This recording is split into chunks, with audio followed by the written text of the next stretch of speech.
หนักแค่ไหนบนหนทางสู้ยังมีคำปลอบโยนยังมีคำปลอบใจมีคำว่าสบายดีบ่ให้กันเสมอเด้อคนบ้านเขาอ้ายคิดเคน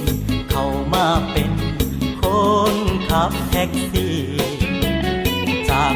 101เฮ็ดหน้าได้เอาไปใส่เต้นตัดสินใจหิ้วกระเป๋าเดินทางมาสู่กลางเมืองใหญ่เมืองนี้ได้เจอกันอยู่ระลาบหลายทีเป็นจังใดพี่โศกหมานบ่นอคนบ้านเดียวกันแค่มองตากันก็เข้าใจอยู่รู้ว่าเหนื่อยแค่ไหนว่าหนักแค่ไหนบนหนทางสู้ยังมีคำปลอบโยนยังมีคำปลอบใจมีคำว่าสบายดีบ่ให้กันเสมอเด้อคนบ้านเขาโอ้ยน้อคนบ้านเขา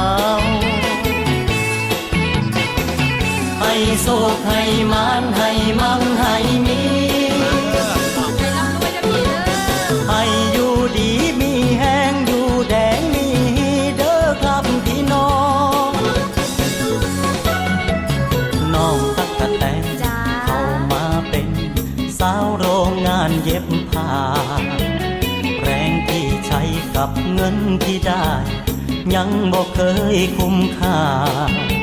นักเรียนม.ปลายจากภาคอีสานกลายเป็นแรงงานถูกกดราคาน้องมาซื้อลาบเขาได้เว้าจา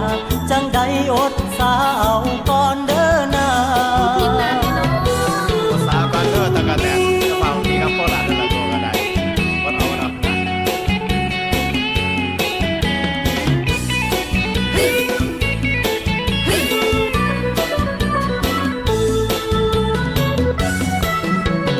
ค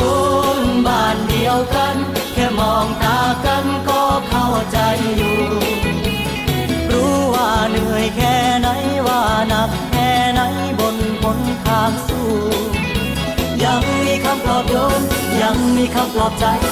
มีคำว่าสบายดีบ่ให้กันเสมอเด้อคนบ้านเขา